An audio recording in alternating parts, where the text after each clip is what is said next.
Good morning everybody. Welcome back to my channel. আমি Sohana wellness থেকে সুস্বাগতম। কেমন আছেন আপনারা? আশা করি যে যেখানে আছেন সবাই ভালো আছেন। আলহামদুলিল্লাহ আমিও ভালো আছি। আজ সকাল থেকে ভিডিওটা শুরু করেছি। সকালে উঠে আমি ফ্রেশ হয়ে অফ ক্যামেরায় রুটি, সবজি আর ডিম সিদ্ধ করে নিয়েছি। আজ এই মেনু দিয়েই আমি ব্রেকফাস্টটা সেরে নেব। আমি সাধারণত বেশিরভাগ সময় স্বাস্থ্যসম্মত খাবার খেতে পছন্দ করি। তবে এর যে ব্যতিক্রম হয় না তা নয়। ব্যতিক্রম মাঝে মাঝে ঘটতেই পারে। মাঝে মাঝে পরোটা, ডিম পোস্ট বা মাংস দিয়ে খেতে আমি খুব পছন্দ করি। তবে এটা খুব কম।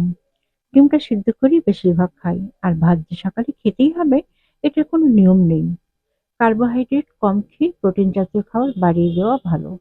আমি সপ্তাহে ৪-৫ দিনই ওটস খাই। ওটসটা একটু বয়েল করে নিয়ে এর মধ্যে একটু দুধ বা টক দই, কলা চাকা চাকা করে কেটে বা আপেল চাকা চাকা করে কেটে, কিশমিশ, একটু বাদাম মিশিয়ে খাই। এতে করে সকালবেলা অনেকক্ষণ এনার্জি থাকে। ব্রেকফাস্টটা সেরে সংসারের বাকি কাজ করতে করতে দেখি 10:30টা বেজে গেছে। তাই তাড়াতাড়ি রান্নাঘরে গেলাম লাঞ্চের ব্যবস্থা করার জন্য। আজ বেশি কিছু রান্না করব না, কারণ লাঞ্চ সেরে একটু রেস্ট নিয়ে বিকেলে একটু শপিং এ বেরোবো। এর এই আর কি দরকারি জিনিসপত্র কেনা। দুপুরের জন্য আমি একটু কাঁঠালের আটি ভর্তা করে নিয়েছি। কাঁঠালের বিচিতে আছে carbohydrate, protein, vitamin D, iron. আর একটু মাছ ডিম শুকনা করে রান্না করে নিয়েছি। আর গরুর মাংসটা একটু ঝোল ঝোল করে রান্না করলাম।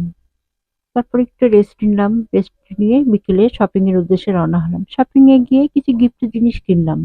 আর একটা আম মাস্ক কিনলাম। এটা আমি আড়ং থেকে নিয়েছি। আড়ং এ গেলেই আমার মাথা খারাপ হয়ে যায়। মনে হয় সবকিছু কিনে ফেলি। তো একদিনে তো সব সম্ভব নয়। আমার প্রয়োজনীয় সবকিছু বা ফেভারিট জিনিসগুলো কিনি। তা আর এই যে এই ব্যাগটা নিয়েছি এবং আর রংধনু থেকে কিছু ড্রেস নিলাম। কিছু কসমেটিক জিনিস বাজার থেকে নিলাম ব্র্যান্ডের। আর এই যে চা, ছাঁকনি, লেবু এগুলো সব প্রয়োজনীয় জিনিস, টুকিটাকি জিনিস নিলাম সংসারের। আসার আগে একটু ঝালমুখ আর বনলতা মিরপুর 11:30 থেকে একটু মিষ্টি। বনলতার মিষ্টিটা আমার খুব ফেভারিট। তো আজ আর নয় বন্ধুরা, সবাই খুব খুব ভালো থাকবেন। যাওয়ার আগে ছোট্ট একটা অনুরোধ, প্লিজ আমার ইউটিউব চ্যানেলটাকে সাবস্ক্রাইব করুন। আর কি পেজ থেকে দেখে থাকলে ফলো আর কমেন্টস করতে ভুলবেন না। আপনাদের কমেন্টস গুলো পড়তে আমার খুব ভালো লাগে। আর ছোট্ট একটা লাইক। আসসালামু আলাইকুম।